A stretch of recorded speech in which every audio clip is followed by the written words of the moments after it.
Hey guys, welcome to Did You Get That on Film? On this podcast, we deep dive into horror movies, and so it is full of explicit content as well as spoilers. Please be advised. Now, let's get to the show.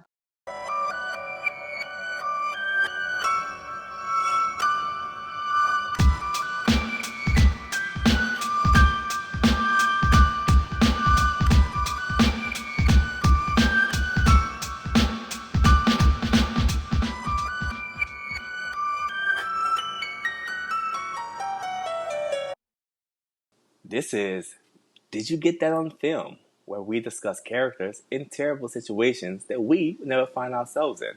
I'm your host, DP. With me always is my friend and my confidant, someone who would take heed to being told to stay away from an area that is completely desolate. My girl, Ruth. Ruth, how are you doing today? Hello, everyone. Hello. And welcome to another episode. Why am I exploring shit?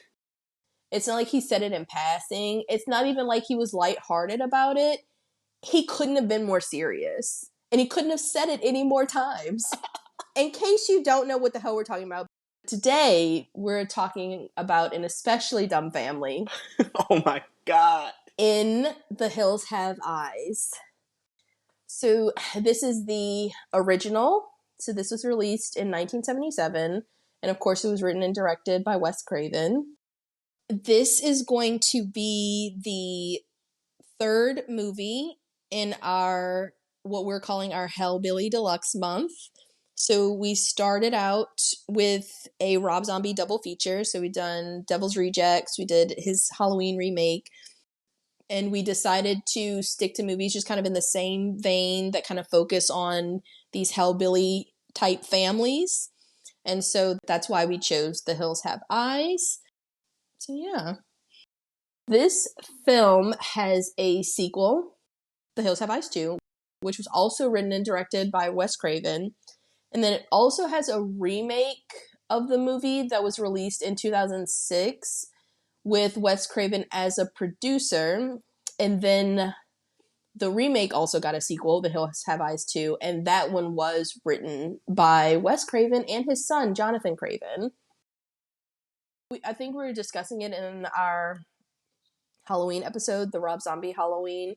We were talking a lot about remakes because, of course, that is a remake as well. And we were talking about that big explosion of remakes in the early 2000s. Yes. When it is like kind of started with that like Texas Chainsaw Massacre remake. This was a part of that remake bubble. And I do have to admit that I think I might prefer the remake of this movie better than the original for just a few reasons. That's how I feel about House of Wax. I don't blame you. I feel like the House of Wax movie doesn't get enough credit. The House of Wax remake doesn't get enough credit. I think people just don't like a lot of like that CWWV cast. Paris Hilton's in that one. I think people just unnecessarily hate it, but I think that one's really good. Overall, I think people like the Hills Have Eyes remake. I see a lot of people say that they like it more than the original, which doesn't surprise me that much. But the Hills Have Eyes, the remake, is extremely gory. It is over the top. It's really gross. They really lean into them being kind of, mutated. That's one thing that they change in the remake is that these people have been subjected to, I think, like nuclear testing, like the fallout of that. And this one, they just kind of all stem from this one. We don't really know. They don't really say explicitly what caused this child to be this way, and we'll get into all that. But I do think that the remake is a little scarier. I don't know, a little more unsettling.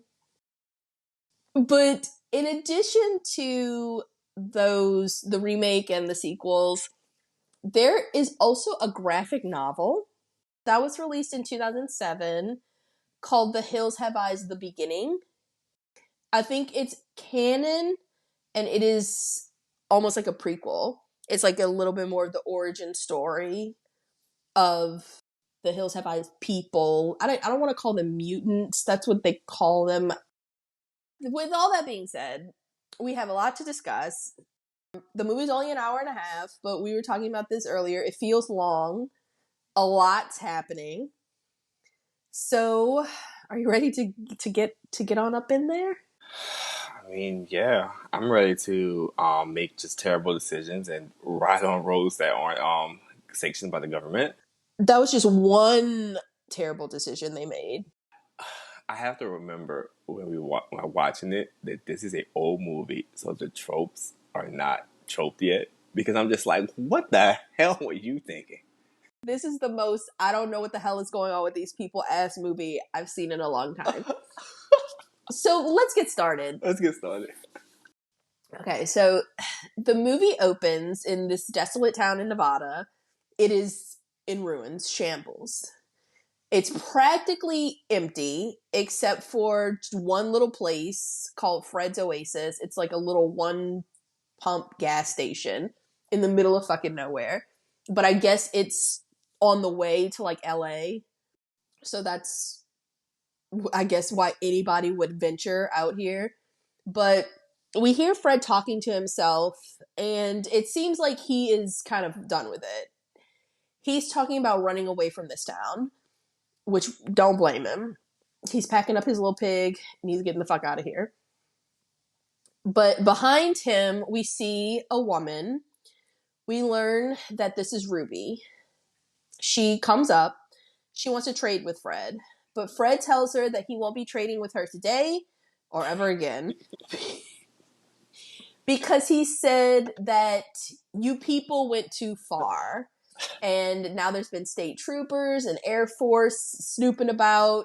And he's just kind of over it. He says that they shouldn't have robbed an Air Force post-exchange store. And she explains that they had to do it because they're starving because nobody is passing through the area anymore. But she tells him that all they were able to get when they robbed the place was whiskey and radios and bullets and stuff. And so that's why she needs to trade, because she's like, well, we didn't get any fucking food from this. So Fred sympathizes with her, but he's like, I don't have anything left to trade. And that does not look like a lie to me. He has that one singular little pig that he's packing up in his truck, and then the rest of the town is literally crumbling. There's one place that's just a chimney, nothing else. So just to give you an idea of like what the area is like, he has nothing. So people have started to cut him off, I guess, giving him supplies. They don't do a great job of explaining this in the movie, but I guess to add a little context, we can kind of get a little bit of information from the remake, and just, you know, they kind of beat around the bush in the movie with the things that they say. But she's like, we're starving. Nobody's passing through the area anymore. In the remake, it's very clear that they're cannibals. They make it very, very clear. They don't make it as clear in this movie until much later, but they eat people. So when people come through, they disappear. That is an issue. They rob them, they eat them.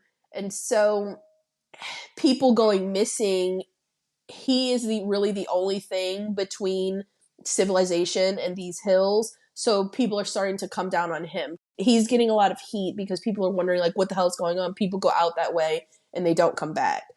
So he's ready to just kind of let it all go. After he tells her all of this, she's like, well, just take me with you when you leave. And Fred laughs in her face. And he's basically like, girl, I wouldn't take you to pick up your mail. He's like, do you think that you would be able to fit in with normal people? Because he's like, first and foremost, you're dusty. Funky. That's one and two. She's dusty. She's musty. He tells her that she smells like a horse. And then he's like, you don't even know how to use a knife and fork. He's like, you can't go fit into regular society. Ruby is sweet. She seems very, very sweet. But her teeth are a force to be reckoned with. Her teeth are brown. And Wow. Why? Like, I thought you was eating people, not mud pies. Like, stop, she looks like she eats the hills that have eyes. Her teeth are fucked up. And so, I guess it's like, I get it. Fred's like, how would you ever fit in? And I'm like, Fred, don't be an asshole. She doesn't have to fit in. She can just live with you and like get. But he's like, no, hell no.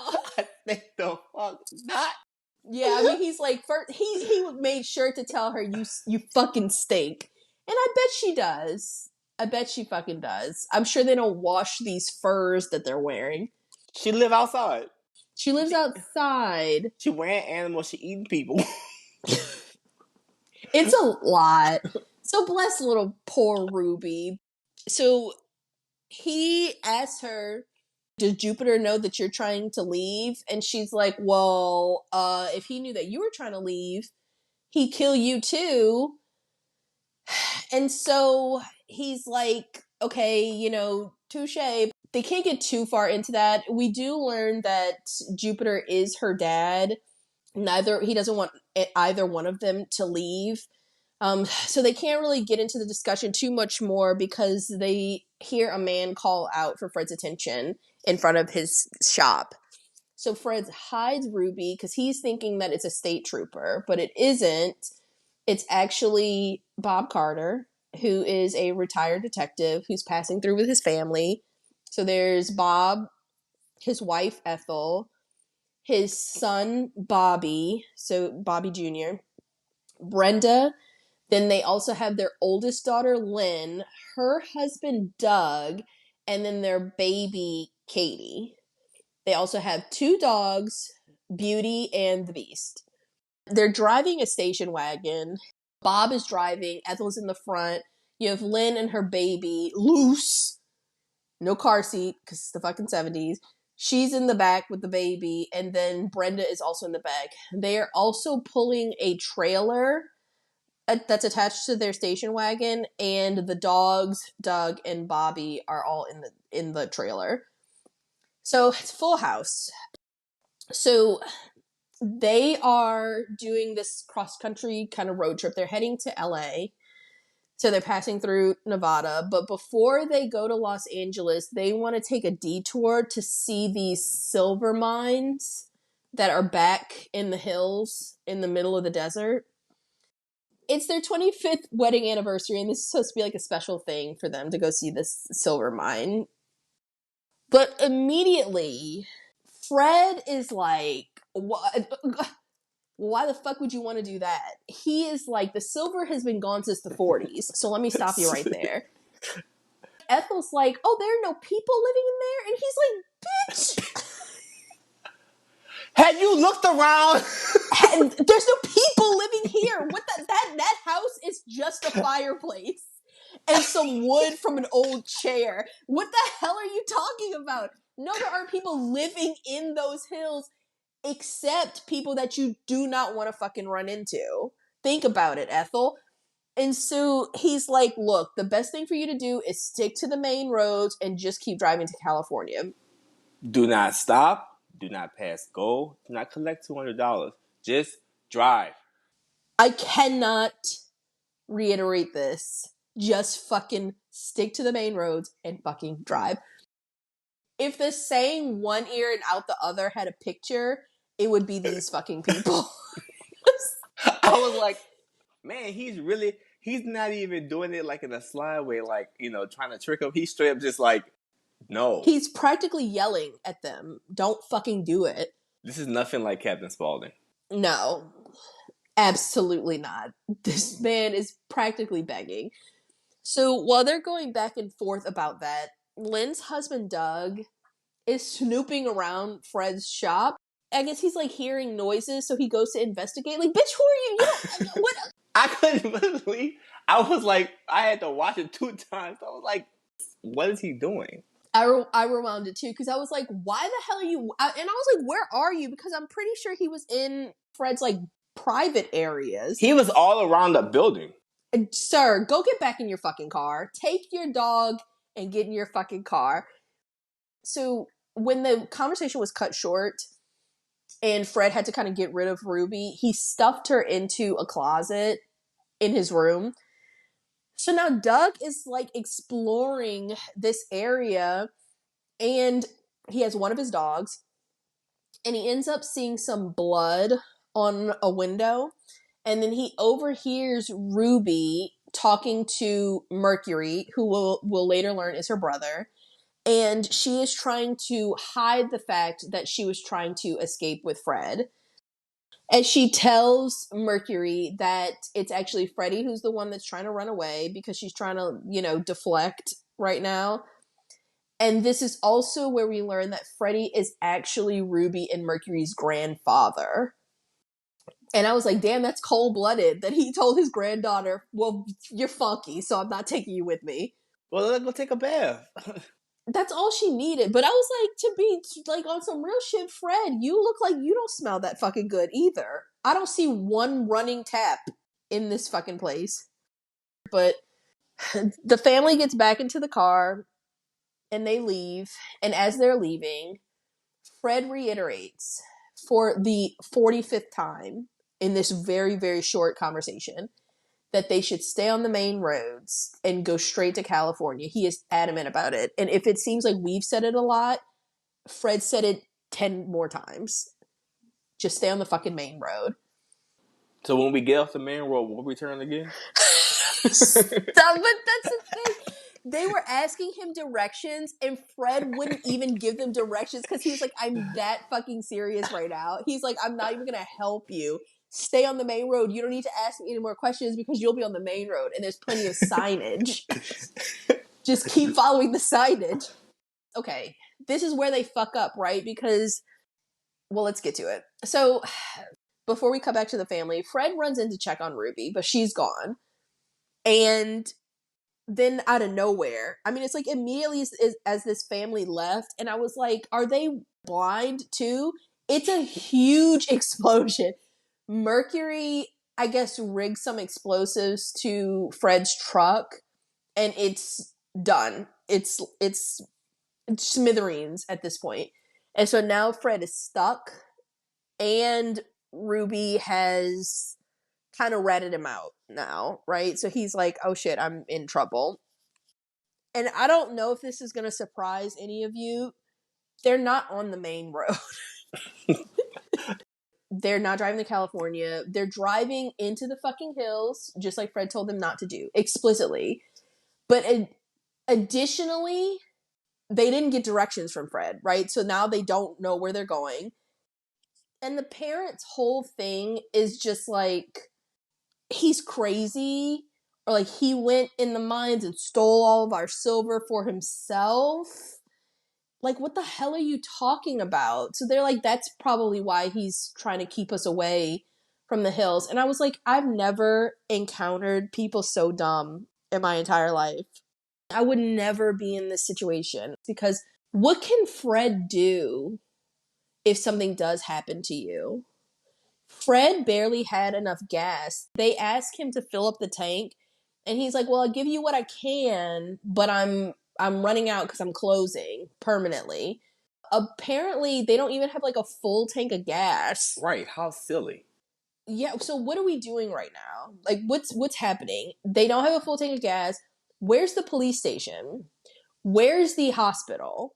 What's going to happen if one of you just gets bit by a rattlesnake out here? Just anything, falls on a cactus and like bust your ass open. You have no backup. There's no protection out here. Fred cannot do anything for you. I don't know what's going. You have an infant with you. A whole ass baby. And you don't care because you want silver mines. I am outdone. So they dismiss Fred, and so because of all of this, they're lost as fuck now. So they're trying to figure out where they are, and they discover this late in the fucking game that their mother is an idiot. I'm not going to sugarcoat that because she is a nincompoop. She doesn't know how to read a map, and yet she's the one in charge of reading the map. And so now she's like, oh, well, we're on this road. And her daughter's like, that's fucking impossible. Give me the damn map. That's when they discover that they're driving into a nuclear testing site that is closed to the public. I was like, I guess that's like a little bit of a hint why our antagonists are the way that they are. So his daughters are like, good job, Dad. And then the dad is pissed at everybody, but he doesn't really have time to get into how he feels. I think that Fred even cautioned them that there's an Air Force base out here, too. I think he specifically said that. So then, because they're on this Air Force base, which I think is on the map as well, an Air Force jet flies above them, and they're like, the world is ending. I had no idea this was ever a possibility. We're on an Air Force base, and there's jets about.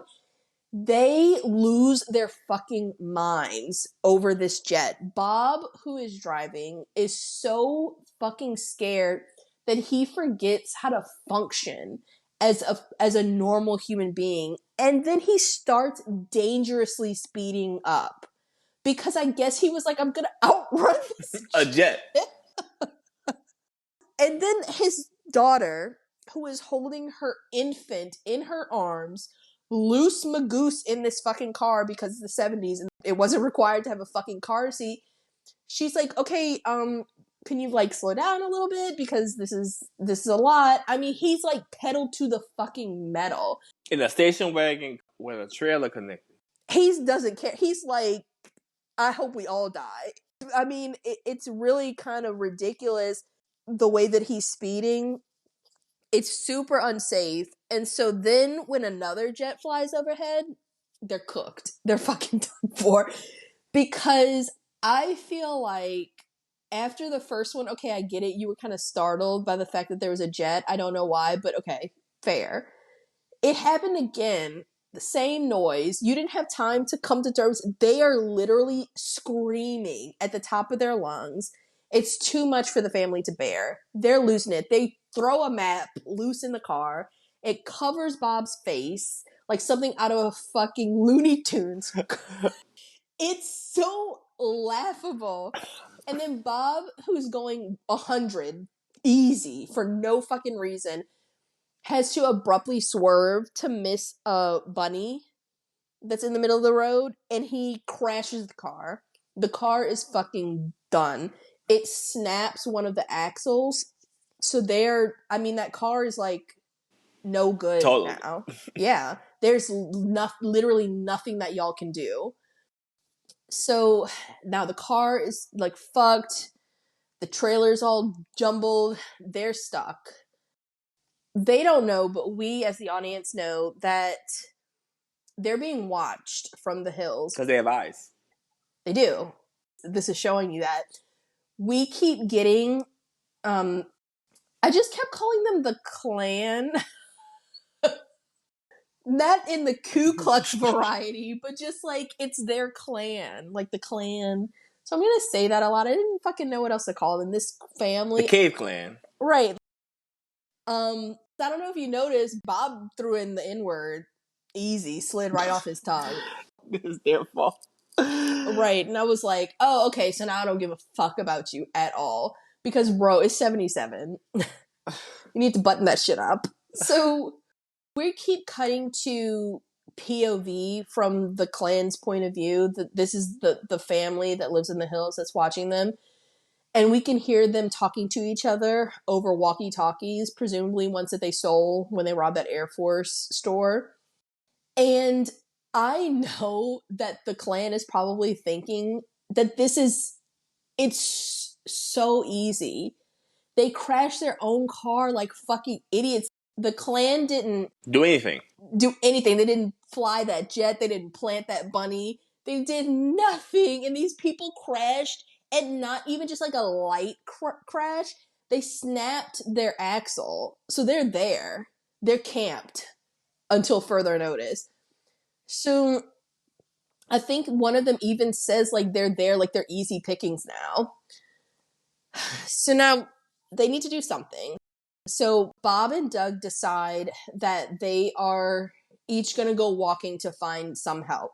So Bob is going to walk like to the south back to Fred's, and Doug is going to go walking to the north at what on the map looks like a military base, because I know there has to be one around here. And that made sense to them, huh? It did. And then they decide that Lynn, Ethel, Brenda, and Bobby and the dogs are all going to stay here with the car and the trailer. They have 2 guns among them. Bob takes one with him to Fred's, and then Bobby keeps one to protect the women. Doug is just like Whatever. assed out. Somebody was even like, well, Doug, you should have a gun, considering he's the one that's kind of venturing, I guess, the way that's like closest to the hills, right? I mean, I know that they don't know what's in the hills, but Doug is like, well, it would make more sense for Bobby to have a gun since he's like guarding you guys, which is true. But I'm like, Bob, if you couldn't give up that gun. How would you shoot a rattlesnake? Yeah, they have this big thing. Bob's supposed to be this like big bad guy because he was a former cop. And I do get it, I get it. He's old now, he's retired, but he just doesn't.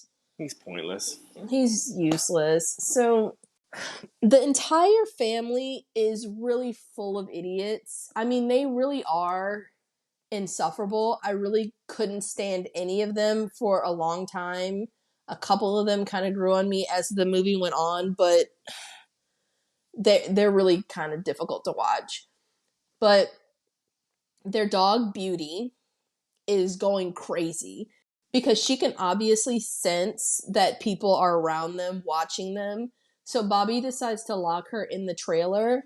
And then for some reason, I guess because movies have to movie, Brenda just decides to get up and open the trailer door and just let the dog fucking run off into the hills. Dog is gone. And Bobby's like, what the fuck? She unfortunately ran straight into trouble with Bobby hot on her heels because Bobby really loves the dogs. I mean, Brenda clearly doesn't give a fuck because why would you open the door and let your dog run out? And then she just did it, and she didn't even try to like call her back. She didn't try to chase her. She was just like, oops.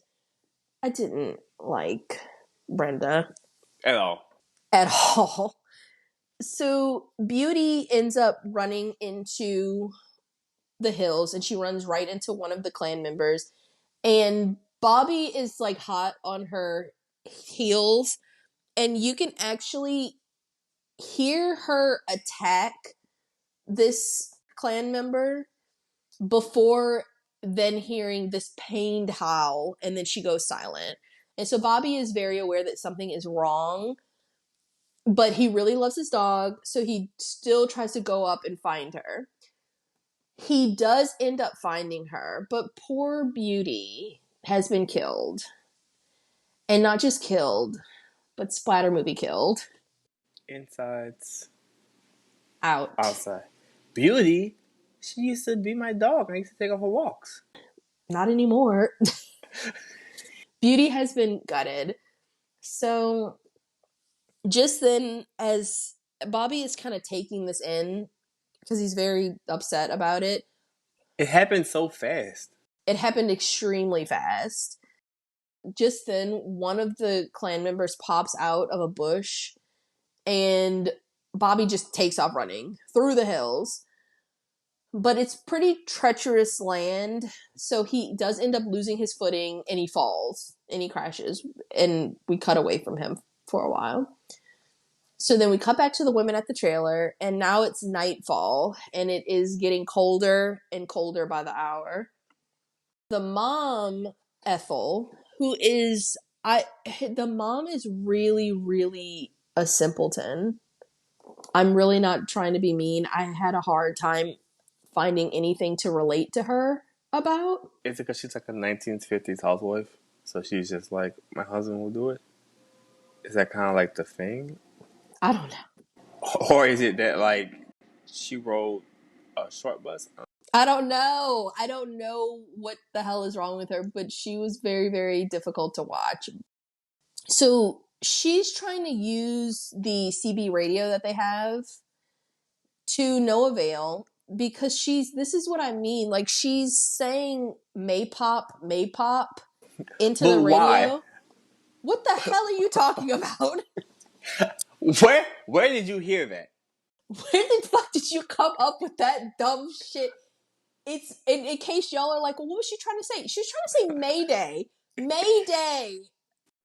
Either she would have said like Mayfair, Mayflower, anything. Why? What are you talking about? You She so. said Maypop. And then she just keeps saying it. She's so fucking stupid. She's so stupid. And she's just like, I don't remember how to work this thing. And I'm like, lady, I Did you ever know seriously how? doubt you ever. You don't have to lie to us, Ethel. So Lynn's like, let me try. Because you know when somebody's doing something real fucking dumb, but you don't want to tell them that to be really dumb, you're like, well, let me see if I can do it. So Lynn takes it, and she's doing the Mayday call, looking for anybody that can hear them. And we can see that a member of the Hills clan is getting her call on one of the walkie-talkies that they took from the Air Force Base. So they pick it up, and they just start breathing really heavily into the walkie-talkie. It's obviously heavy, weirdo breathing. So the mom says that it sounds like some sort of animal. Ethel. Lynn is like...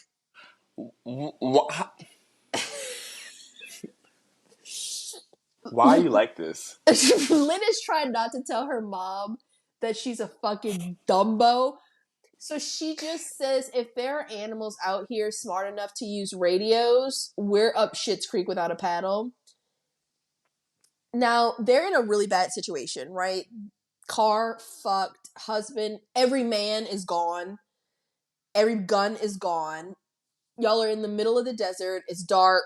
Y'all have a limited food supply. It's not even like y'all pass a vibrant town. You pass a town with a single fucking gas station clerk who also said that he was about to get the fuck anyway. So for all y'all know, you're fucking alone for miles. And the mom is her biggest concern in this moment is she doesn't like the language that Lynn is using because Lynn said Schitt's Creek. I was like, lady, I wish I could be so simple. So, and I'm like, hello, your son ran off and never came back. Did you forget that? Shut the fuck up. Nobody cares about Schitt's Creek. Which is where y'all at. Right. So Lynn she's like, I need to get the fuck out of here. So she goes out to find Brenda, Dante. Why is Brenda fucking gone? Brenda took their other dog and she didn't say a word. She wasn't like, if I'm not back in 10 minutes, come find me. Or, hey, don't be fucking alarmed. I'm just going to look around. She just takes the dog and she fucking leaves. Like, she's nowhere to fucking be found. She's walked off into the desert and it's pitch black. And it's like a movie. So we have like some lighting. In reality, it would be so fucking dark out Dark? here. So fucking dark. And she just wandered off by herself to go look for Bobby without saying a word. And I think she has one of the guns. I think maybe when Bobby ran off, he didn't take a gun with him, but she like doesn't have any idea how to use it. And then she ends up tripping and letting the dog go, who then runs off. And I was like, Brenda, girl, if you don't sit your stupid ass down. It was like every scene, I was like my ranking of who I hated the most got moving. I completely understand. It was a lot. But the mom was always top 2 or 3. Yes. I didn't like the mom. Okay, let's continue so we can talk bad about her more. Yes. So, luckily, thank God for her, she ends up finding Bobby, who is really withdrawn at this point. He's not speaking. He just takes Beast and walks back to the trailer. So now we check in with Bob Sr., who is just making it to Fred's. It's dark as fuck. So it looks totally desolate. So he attempts to make a phone call. But then Fred starts shooting at him. He fires back, but Fred has already run into the next room to try to hang himself because he was under the impression that it was one of the clan members coming to kill him and not Bob. And I was like, aggressive. But Bob is able to save him. So Fred decides Save him? Well, wait, okay. I guess that's a poor choice of words. Bob is able to keep Fred from hanging himself in this moment. Although I will leave that up to you guys to decide. Maybe that would have been better. Maybe he should have just let him hang himself. Because at this point, Fred decides that he is going to tell Bob the truth. Exposition dump. It's a total... I was thinking the exact same thing when it was happening. So he says that when they first moved to the area in 1929, it was all new and shiny, and he and his wife Martha had one perfect baby girl, and they had another kid on the way. But when Martha had the second child, everything just went wrong. So this kid, who we'll later learn is Jupiter, was huge. And he came out sideways. And I was like, damn, nobody was like, let me turn this baby. Let's do an emergency C-section. They let this baby come out sideways. He came out like a VCR or two. And Fred is like, it almost split Martha in two. But I think that Martha dies. Doesn't she? She has to. I think she died because, Dante, the kid weighed 20 pounds. 20 pounds. That's absurd because I was a pretty big baby and I was like 8 pounds. I was 11 pounds. Oh. 10 pounds, 11 pounds, so almost 11 pounds. Well, this baby's double that weight. I know, so could you imagine a 20-pound, like, turkey? No. Sideways? This woman went through hell. And so she's not around anymore. He doesn't mention her after that. So I'm assuming that while she didn't get split in half, I think she did die. So he's 20 pounds and he was apparently hairy like a monkey. By the time he was 10 years old, he was as big as a grown-ass man. And he was doing stuff like throwing dogs down wells and biting the heads off of chickens. And then in 1939, their house ended up burning down with their baby girl inside. And this monster kid was totally unscathed. So Fred believed that Jupiter killed his sister, that he set fire to the house. So Fred said that he beat Jupiter all up in his face with a tire iron and split his face wide open. Fred believed that he'd killed him. Or if he hadn't killed him, he wouldn't live long anyway. And so he ended up taking him to the middle of the desert and he just left him there. Only, surprise, surprise, Jupiter didn't die. He actually survived and he would go on to have a little gang of kids. So he has 3 sons, Mars, Pluto, and Mercury. And then he has a daughter, Ruby, who we saw earlier. And he had these children with who Fred calls a whore nobody would miss. So I'm assuming that she was like a prostitute, something along those lines. And as Fred is telling Bob all of this, Bob is kind of dismissive at first, but then Jupiter, who's big as fuck, crashes through the window and just pulls Fred right out of the house. The way he yanks this grown man out of this window, I was like, they did a really good job because it showed how big and strong Jupiter is because he is really big. And then in a cruel twist of fate, Jupiter actually ends up beating Fred to death with a tire iron. Just like Fred tried to do to him when he was a kid. That's why you gotta finish the job. Right. But he thought for sure that he would die in the desert. And now look at you. Jupiter then ends up mounting Fred's body to the door of an outhouse. And this is the first on-screen death. Real Rest in unnecessary. peace. It was unnecessary. No, we don't get that close of a look right now because it's pretty dark, but we do get a better look later. Jupiter's face is still very much split. He has a huge gaping open ass scar like across like down his entire face. So the injury was very, very bad. And he probably should have died, but he didn't. So now Bob tries to run back to his family, and he can hear Jupiter taunting him from the desert. But because he's old and he has a bad heart, he ends up collapsing on the ground, and Jupiter ends up capturing him. Now, checking back in with the family, Bobby is now reunited with everyone, although he's very sullen from having witnessed what happened to Beauty. And his face is pretty hurt because when he fell earlier running down the hill, he fell in some rocks and fucked his shit up. But he's decided that he's not going to tell his family what he saw happen to Beauty Why? because he doesn't want to scare them. Yes. Because at this point, they can't leave. There's nothing they can do. They're stuck there. Their dad isn't back.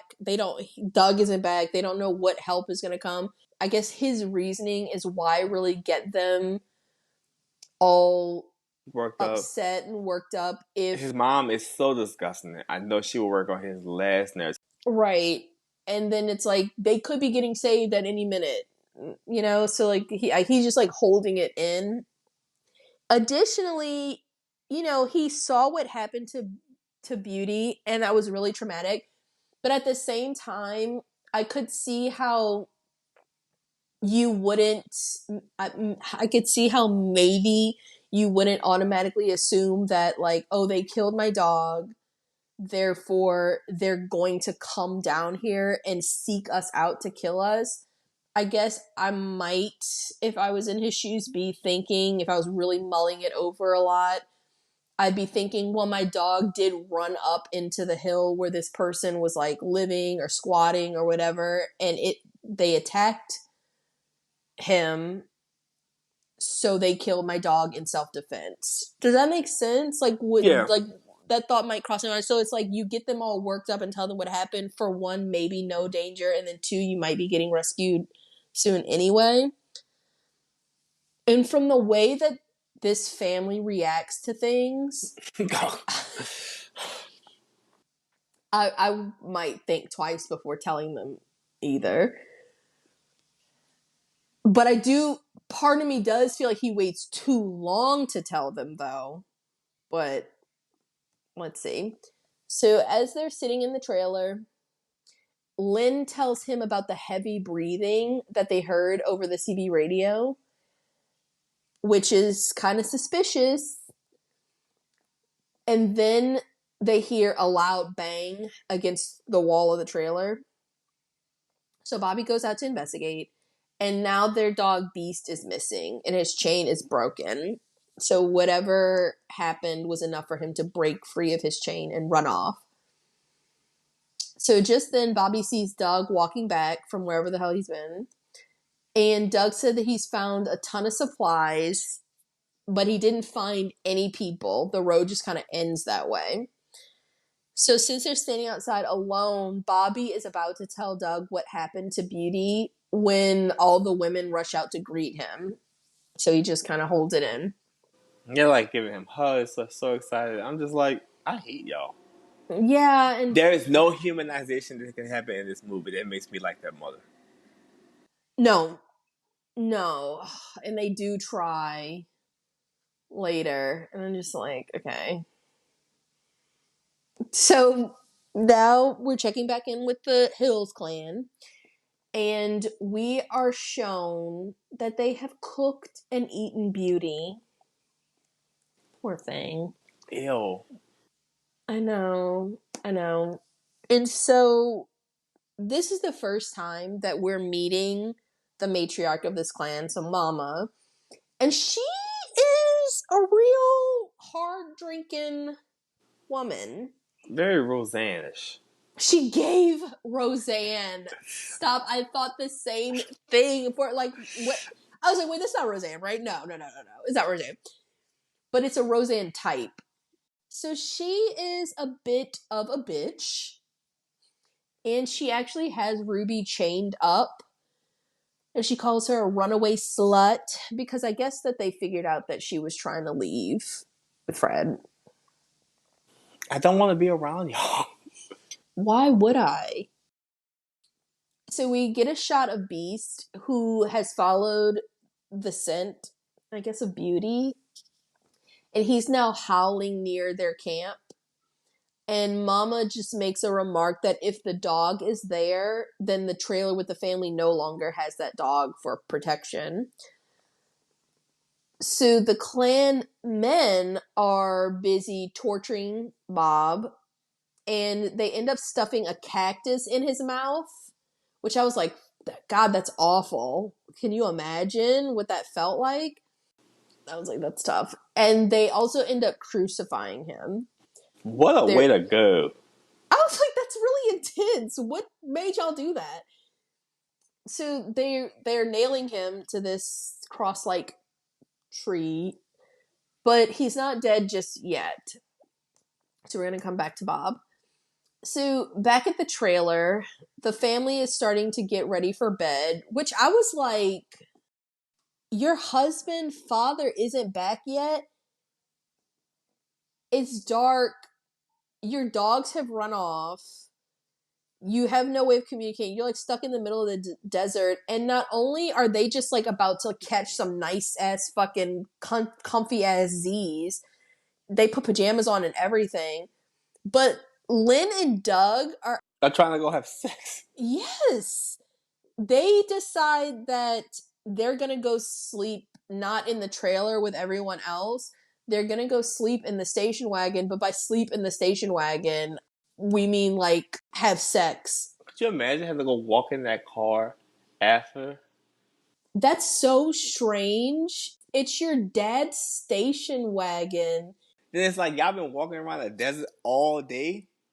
But additionally, this is like kind of a dire situation, and then you have no idea what's happening with your dad. It's really late at this point, and nobody's thinking about him. That's not even on their mind. Nope. They're like, we're gonna do it. Yep. But Bobby is really going through it, right? Because he knows that something is wrong. He knows that something's in the hills. But he still is not telling anybody. He considers telling Doug because he just kind of has a bad feeling because his dad is still not back yet. The breathing over the radio, what happened with Beauty, is just a lot. But he doesn't really get the chance because Lynn's like, ready to fuck? Just like not thinking about any of this. Doug is like, I bet your dad's going to be back at like 9:30. And if he's not back by 11, then we'll go looking for him. So just keep the time in mind. So Lynn and Doug get to the car. They're having sex. And while they're doing that, we see one of the Hill clan members, Pluto. He is siphoning the gas out of their car. Then Bobby is lured away from the trailer by what he thinks is Beast, kind of barking, whimpering nearby. But it turns out to just be Mars, another one of the clan members, who is a beast at animal noises. Once Bobby is out there, he starts making all kinds of like cows, tigers. So then Bobby knows like, oh fuck, I've been tricked. And so he goes back to the trailer, but then he just thinks that he's mistakenly locked himself out. But we can see as the audience that on the other side of the trailer door, an armed Pluto has actually broken into the trailer and locked Bobby out. So now Bobby's sitting. Now bear in mind, this is the desert. during the day, I think that temperatures got up to like over 100 degrees. And then at night, this was like the actual set, so actual desert conditions, because they filmed in the desert, it was 30 degrees. Isn't that crazy? Very crazy. And they commented a few times about how cold it is out here. Bobby got lured away because he thought that he heard beasts, so he's not dressed for the cold. So he is locked out of the trailer, so he has no choice but to knock on the station wagon window in order to get the keys from Doug and his sister, who are still having sex. Now, bear in mind, at this point, Bobby has checked his watch. It is 11 o'clock. So they've been having sex for at minimum an hour and a half at this point, but probably more than that.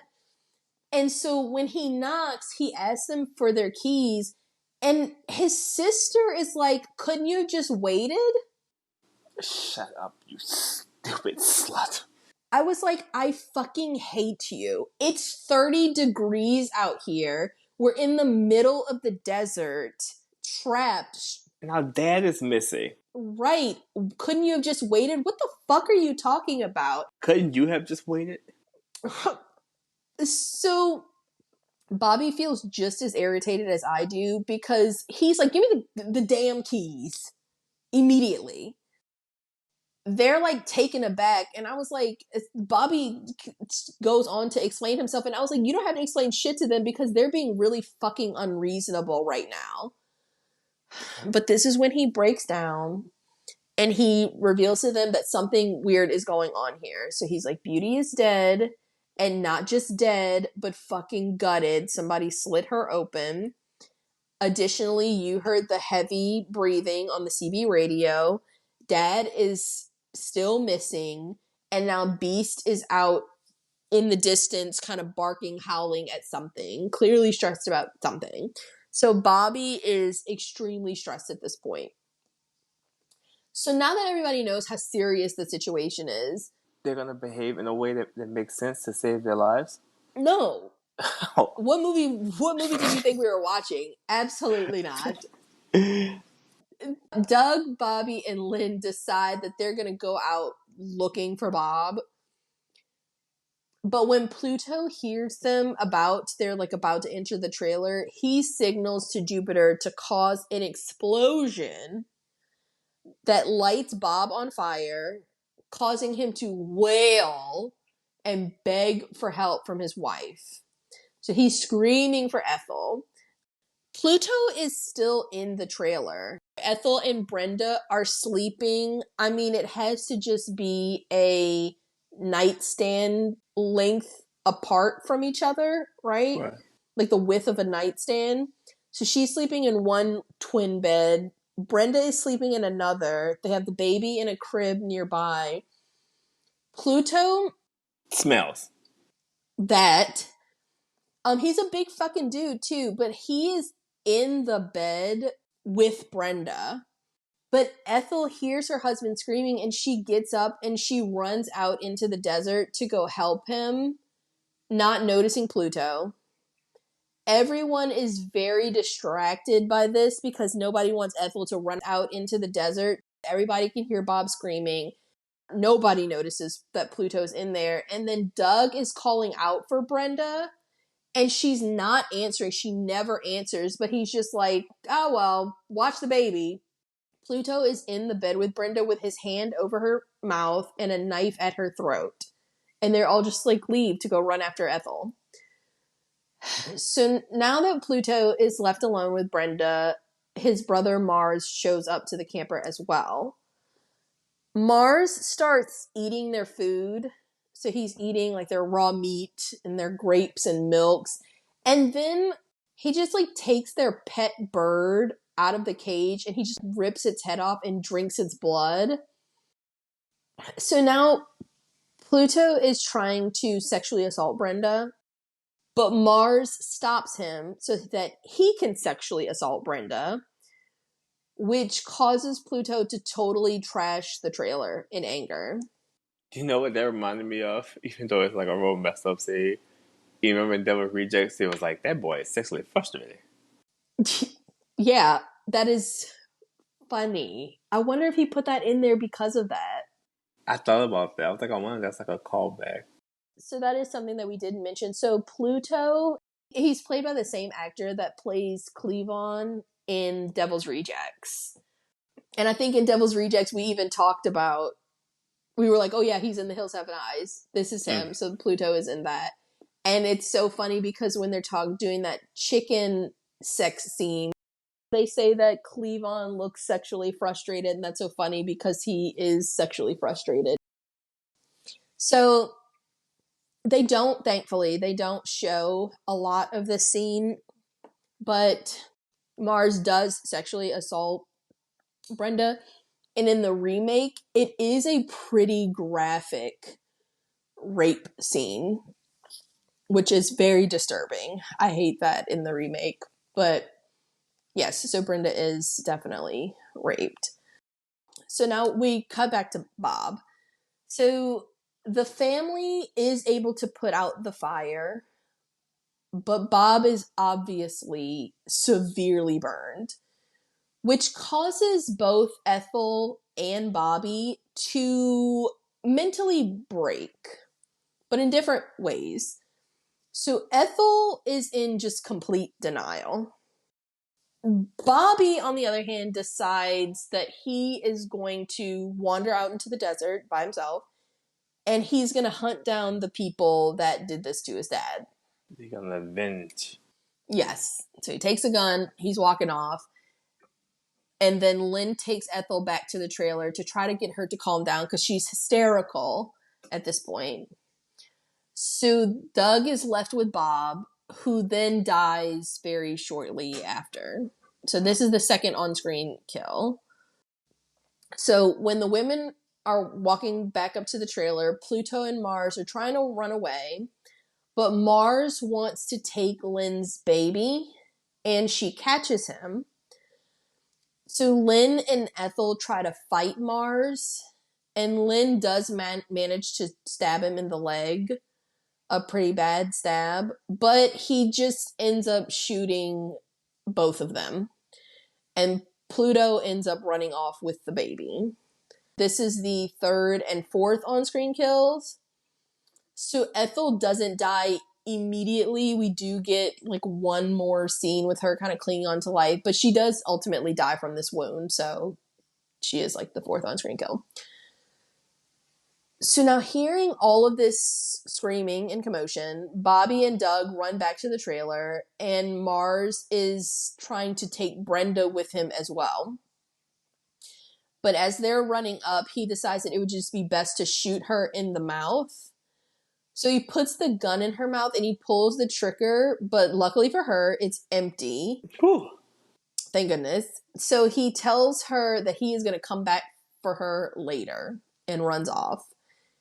And Brenda is absolutely hysterical. And she kind of almost remains that way for the remainder of the movie. She is screaming a lot. And Bobby tries to comfort her while Doug goes into the trailer and sees that his wife, Lynn, is dead. And his mother-in-law is practically dead. So he's very distraught over this. And then he realizes that the baby has also been taken. So now Mars and Pluto are re-entering their camp area with the baby. And then we get our first look at Mercury, who is their third brother, who acts as a lookout for them. Because I guess he's the youngest one. He's kind of small. So they're all laughing and kind of joking about how they're going to eat this baby. Can't fucking wait to eat this damn baby. That's so nasty. Yeah, they're really excited to eat the baby. But once they're done, Beast, who's been lurking around, sneaks up on Mercury and pushes him off the cliff, killing him. He's such a great character. Beast is the best character in the whole movie. Hands down. It's not even close. Beast is in the top 10. And then at 11, I might give it to Doug. But Beast is amazing. The top 10 is just a bunch of beauty. A bunch of beauty has a beast in different poses. Exactly. The Beast in every scene that he's in gets his own special spot, and then Doug for the entire last 15 minutes of the movie might get a spot. So Mercury's dead, and the dog ends up stealing his radio, and that was the 5th on-screen kill. He hit that crowd so hard. He was dead. They're like, what's that? Yeah, so Pluto was like, I think I heard something, and Mercury's like, I didn't hear anything, and I'm like, fucking how? You didn't hear this cranium bounce off of this concrete? I cannot believe that. He was like, did you hear something? He was like, Yeah, I fucking heard something. I heard somebody liquefy at the bottom of a fucking mountain. Mercury is fucking dead. I mean, just immediate dead. Like, it's not even like he clung to life and they found him half alive. No, he's fucking dead. So now, back at the clan's camp, they're rejoicing about eating this fucking baby, this succulent little, tender turkey that they're calling it. Can't wait to eat the baby. This 8-count Chick-fil-A nugget. Yeah, basically. When they become alarmed that Mercury isn't answering the radio. So Pluto goes to find him, and that's when he ends up discovering that Mercury is dead, and they know that it was at the paws of Beast because they can see his dirty paw marks on Mercury's chest, and this really pisses Jupiter off. We're going to get into this more a little bit later. So Jupiter is really upset because he doesn't like Bob. And it's almost like we'll get to this in the fun facts, but the movie itself is a bit of a commentary on kind of the haves and have-nots. Yes. He kind of felt like you brought yourself out here trying to rub in my face what you have. Yes. Boy, trust me, you don't want this family. No. But we'll get to that. So while all of this is happening, Beast has arrived back at the trailer with Mercury's walkie-talkie, and the group can hear the clan angry and planning to get their revenge. And I was like, the dog is the literal most competent character in this entire movie. The dog got shit done when it needed to be done every single time. He was like, okay, so y'all are grossly incompetent and you're only good to make sure I have food. Heard. Okay. He's like, shit. You want something done right, you gotta do it yourself. And took his walkie-talkie. How genius was that? I love him. Is Wes Craven an animal lover? I wonder. Because he was like, you know who would be a better character in this Who's movie? the actual hero of this story? The goddamn dog. I love it. I was rooting for Beast the entire time. So, at the clan's camp, the family is sitting around. I mean, just literally sitting and watching Jupiter rant and rave to Bob's severed head. He is angry that his son is dead. And like we were saying, he's angry that Bob came into the hills flaunting his lifestyle, flaunting the things that he has, flaunting the fact that they clean themselves. And so now he is really thirsty for revenge. So he and Pluto decide that they're going to head to the trailer to kill the entire rest of the family because he was pretty upset that Mars didn't just do that in the first place. So now Mars wants to go, but he's like, you need to stay behind and guard that fat, succulent little baby because he's like, I know that the dad's going to come looking for him. And besides, you're really hurt from that leg wound that he got from Lynn. Doug is also out for revenge for obvious reasons. So in the morning, as the sun is coming up, both parties go hunting for each other. So now in the trailer, So now stuff is happening. Is that what you feel like? I was kind of confused because I'm like, what the hell is going on? Okay, so this is my thing. So I have to assume that Bobby, Doug, maybe Brenda, I don't know, because she's in a state, which is understandable, but, you know. I have to assume that they kind of talk to each other at least a little bit. Did they not come up with a plan? I'm confused. It's like, I felt like it would have been just better if Doug would have been by himself. Well, I mean, he is by himself. Yeah, but Bobby and Brenda's side story at this point is just long. I It makes the know. movie so long. I know what you mean. So yeah, you're this part of the movie, I guess. Repetitive. Yeah, and I guess if we had to say that it drags anywhere, because this movie is only an hour and a half. But it don't feel like it. No, so this is where it kind of starts to feel like it's dragging, because it's just, so we have two stories kind of running at the same time now. So yes, Bobby and Brenda are still in the trailer. Doug goes out on his own. Bobby in the trailer is trying to call for help. And just but he's on like the same radio station as the Hills clan. And I was like, Bobby is like, I don't know, an idiot? I don't know. He's talking to them, he's looking for some help. So they come on and they're like fucking with him because they're like, well, what is your exact like defense right now? And so he tells them exactly what they have. He's like, we have a gun that only has like 2 bullets. We don't have any bullets to put in it. We don't have any weapons. Like, we're just sitting ducks out here. And so, surprise, surprise, it's fucking Pluto and Jupiter on the other end. It's not help. He's like, well, why did you call Johnny Fuckface? Wait, then Bobby's like, so what do we do? Pluto's like, well, first I need you to stand on your head. And Bobby's taking fucking notes. And he's like, stand on head. Okay, and what comes next? And I was like, Bobby. It must be some kind of code. He's like, no, is that code for something?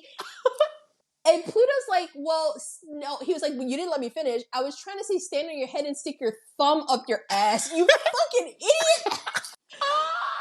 And I was like, Bobby, you deserve that. It's not even like, ooh, Pluto really got you. It was so fucking obvious the whole time. Like, the whole time, it's so funny because Pluto's on the other end of the walkie-talkie, and it's almost like this.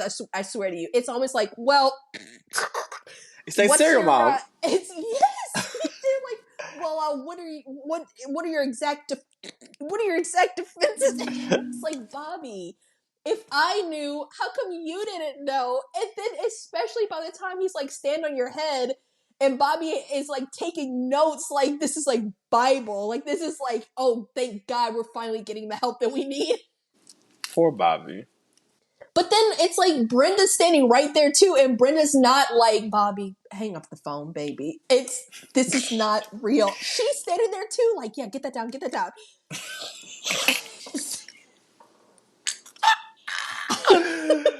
I was so fucking disappointed. So now we're cutting back to Doug, who's on his way to the Klans camp. He's running through the hills with Beast. And he's trying to call Bobby. He continues to try to call Bobby damn near for the rest of the fucking movie. And he's trying to warn them of the Klan's plans, because on the radio, on the walkie-talkie that he has, that Beast brought back to him, it's tuned into their station so he can hear everything that they're saying. He's trying to tell Bobby the Klan is coming there. They're on their way. And I was just so fucking confused because I'm like, did y'all not discuss this beforehand? Y'all didn't designate a station that y'all were going to stick to communicate with each other? What the hell was the point of any of this? This is very, very frustrating. I felt like a lot happens in that first part, but nothing really happens. And then the rest of the movie is just a lot of stuff. It's a lot of different things happening. I have a lot of like feelings towards it because at this point I was just ready for it to be over. Yeah, so let's go through it pretty quickly. So now Pluto and Jupiter are running to the trailer. On their way, Doug told Beast, he was like, okay, I need you to help. We're all we got right now. So I need you to stay focused, do what you gotta do. And Beast was like, you only have to tell me one time. Beast viciously attacks Pluto. It's such a vicious attack on his fucking ankle. Like, it's like a hostile level Achilles heel injury. Like, there's. I loved it. Yeah, it's like tendon is exposed and stuff. Fucking his leg up. Jupiter's trying to shoot at him. He's not hitting him. Beast is that dog. So when Jupiter sees how bad Pluto's injury is, he radios Mars and tells him to just kill the baby.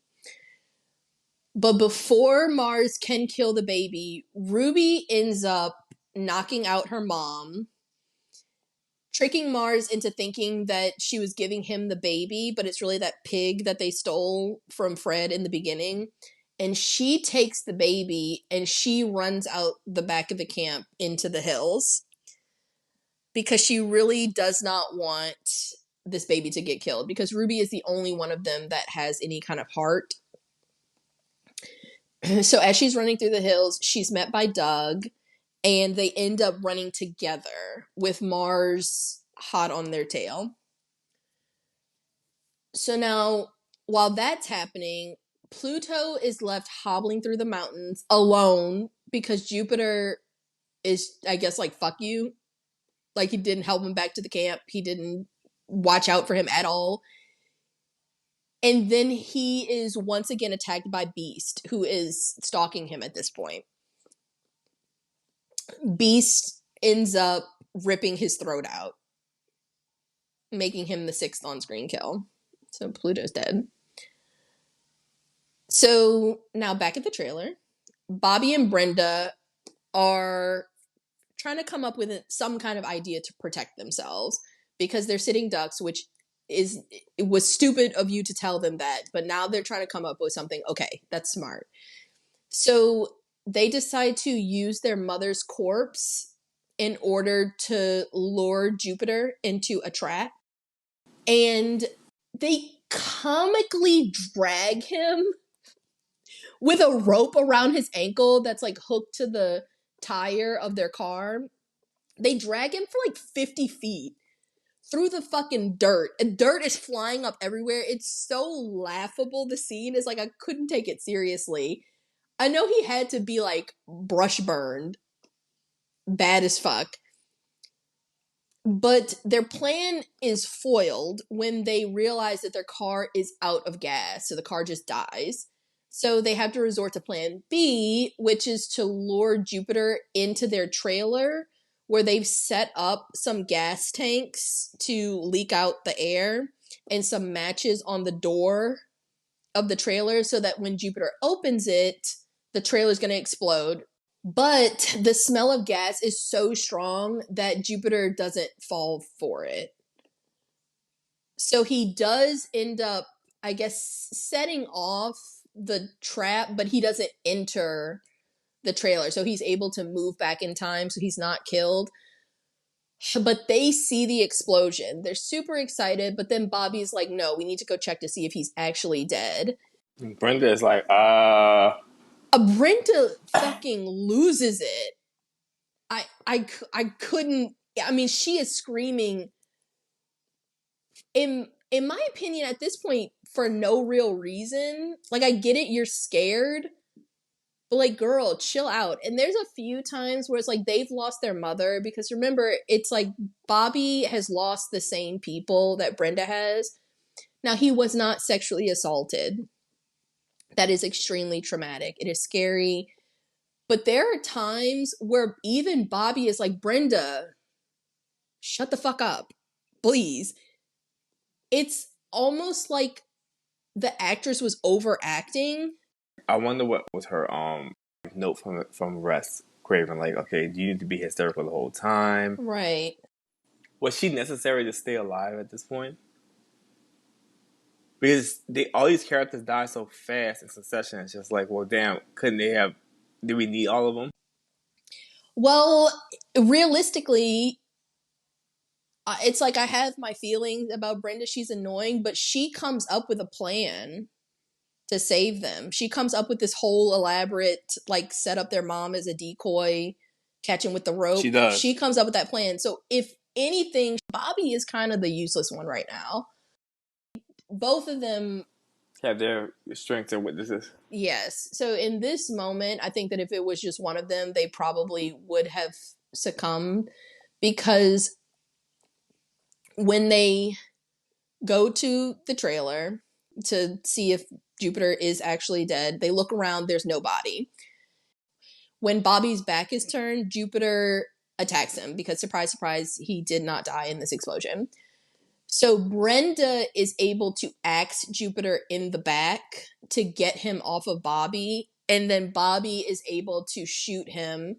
He put those last 2 bullets to good use because he's able to shoot and kill Jupiter, making Jupiter the 7th on-screen kill. So now we cut back to Doug and Ruby, who are still being pursued by Mars. This is the, like, draggy kind of part. Doug ends up giving the baby to Ruby, and he tells her to hide, and he's going to try to fight Mars. But this scene goes on so long because it's like Doug ends up hiding in, like, a rattlesnake nest in the hills, and it's just like a lot. It's too much going on. Like, he doesn't just go to confront Mars. Like, there's like a waiting. Just know there's like a lot of shit that happens before they actually get into this confrontation. But when they do start fighting, Ruby realizes that things aren't going Doug's way. So she ends up picking up a rattlesnake and she plunges its fangs into Mars's back. And when he falls to the ground, Doug repeatedly stabs him to death as a distraught and crying Ruby looks on. Because at the end of the day, it was her brother. And that is the 8th and final on-screen kill. And so then Doug is, like, straddling Mars while he was stabbing him. And so the camera just kind of freezes on Doug's face and the screen turns red and the movie abruptly ends and the credits start to roll. Which is strange, right? Yes, it is strange. But I have a fun fact about it. When you tell it, right, it's like when you're telling it the way we're telling it, it seems like it went faster, but it really was long. It seems like there was so much stuff that happened between that it's like it wasn't even stuff that was worth writing about or saying. It was just like a bunch of shit was happening. That's why I was just like, it just seemed like they just had all these characters alive at that point after the big showdown at the trailer. Mm-hmm. And it was just like a bunch of characters were still alive, and they were just like, well, what are we gonna do with them? Yeah, I mean, they just wanted to kill off all the antagonists. Right. You know, Mama's alive, but I don't think that she's, like, necessarily a threat. And then Ruby is alive, which we can get to her in the fun facts, but the total kill count is 8. So there's Fred, Bob, Lynn, Mercury, Ethel, Pluto, Jupiter, and Mars. So the Rotten Tomatoes score is a 67% critic and a 54% audience. And the IMDb is a 6.3 out of 10 with 39,000 reviews. So fun facts. So what I was saying about the ending is, so there originally was an actual ending to this movie. In the ending, Doug kills Mars and he ends up walking back to the trailer with Ruby and the surviving family. They're all reunited and they all embrace, and then Brenda takes Ruby by the hand and they all walk away together, indicating that Ruby was then, brought into the family brought into civilization just like she always wanted. And so it was supposed to be a little bit more of an upbeat ending. However, the footage was never used, and Wes Craven just thought that it would be better if the ending was more shocking and bleak. And so that's why he ended it the way that he did. So I was like, okay, that's fair. What do you think? What is more memorable? I don't know if that would have made it more memorable. Yeah, I mean, I think the way that it ends is the more memorable. Right. I just think a lot of stuff was happening that it's just like a lot of characters were left. So then they just had to kill everybody off. They got real Reservoir Dogs. Well, realistically, all they had to kill off was like Mercury died before the like final showdown. So they just had to kill off Jupiter, Pluto, and Mars. It just takes a long time. So Craven based the film's script on a Scottish legend. So it's this cannibal, Sawney Bean. So Alexander Sawney Bean is a legendary figure, and he was said to have been the head of a 45-member clan in Scotland in the 1600s. And the clan would capture and torment and cannibalize over the course of 25 years, like 1,000 people that passed through the area. Craven viewed this story as a means of like illustrating just how supposedly civilized people could also be savages. So some other influences, major influences on the film, according to Wes Craven, were John Ford's The Grapes of Wrath, and then Tobe Hooper's The Texas Chainsaw Massacre. Even beyond just being influenced by it, Wes Craven actually added a lot of elements to the movie that were similar to the Texas Chainsaw Massacre. He did that intentionally because he was such a huge fan of Tobe Hooper's movie. He considered this film to be in part an homage to the Texas Chainsaw Massacre. Yeah.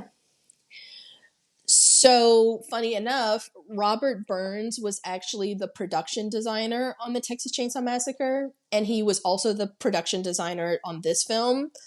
And so they reused a lot of the props from the Texas Chainsaw Massacre to decorate the clan's like cannibal lair, including a lot of the animal bones and hides from the Texas Chainsaw Massacre, which were all real.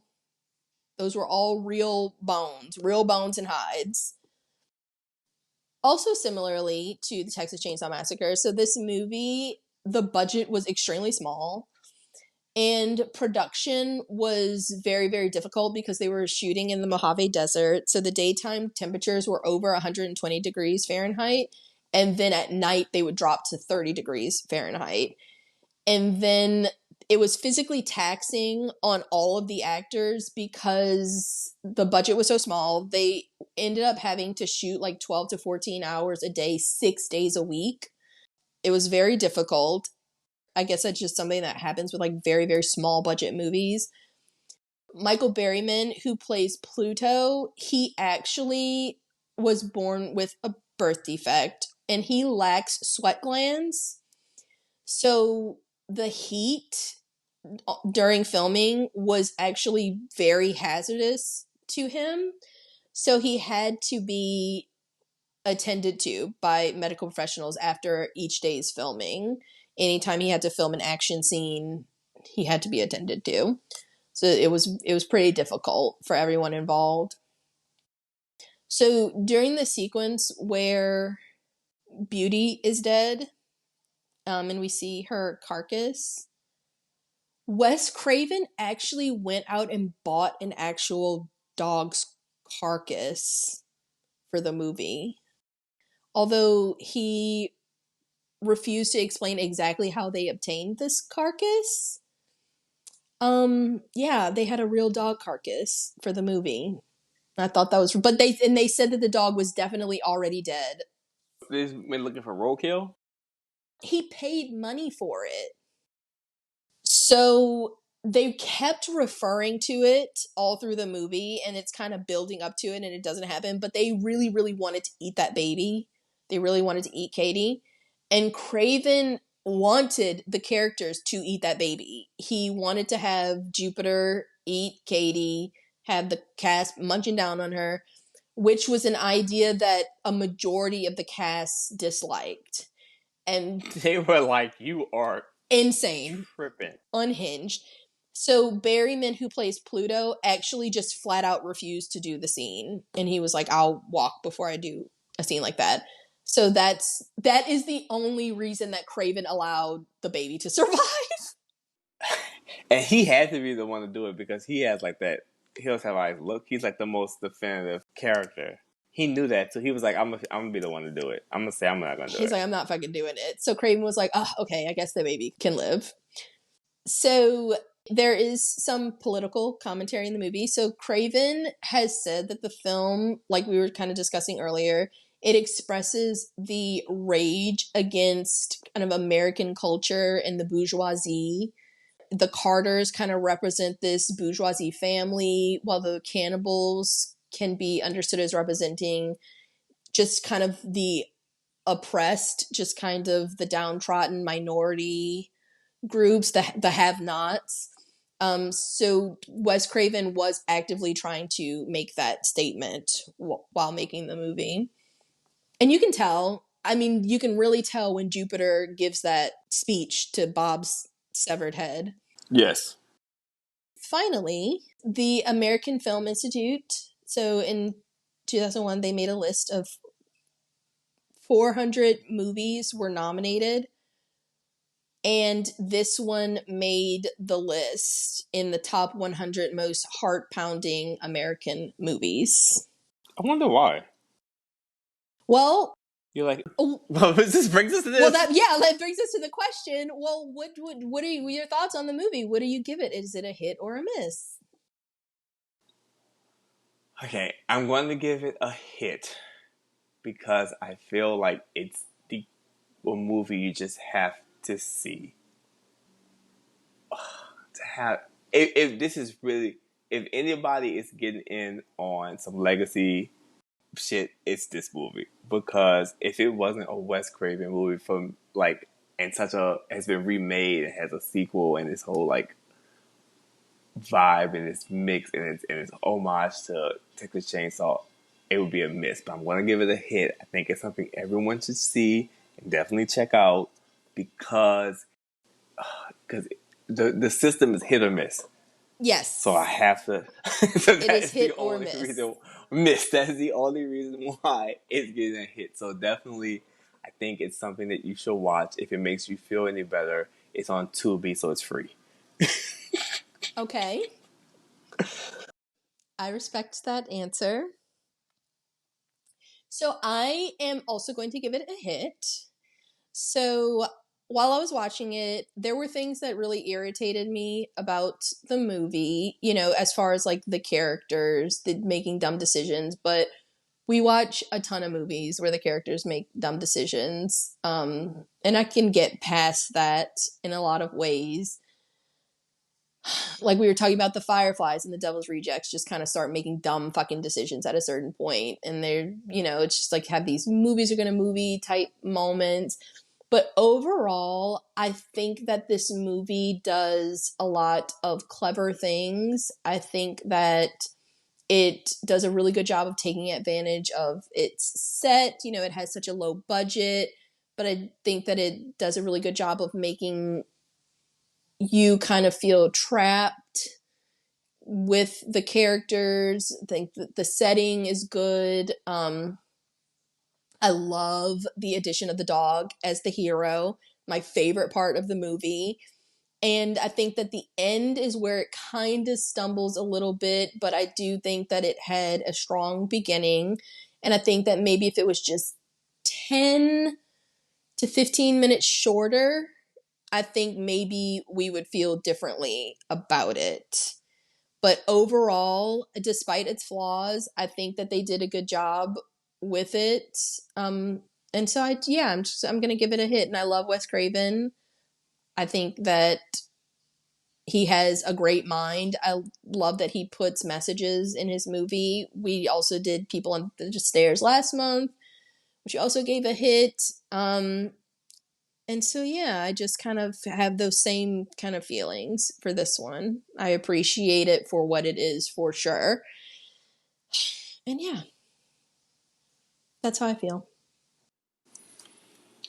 Yes. So let us know what you think of this movie. If it's something that you watch, something that you add to your Halloween list.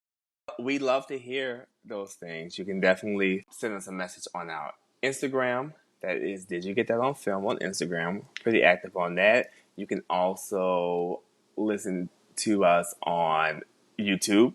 It's also Did You Get That on Film? Mm-hmm, mm-hmm, mm-hmm. And we have our Facebook. That is, surprisingly, Did You Get That on Film?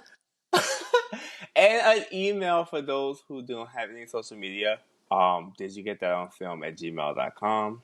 And if you don't mind, please leave us a review so that we can know what you guys think of the episodes. Yes, and thank you so much for tuning in. We will be back next week with a brand new episode. So, until next week, Bye bye. bye!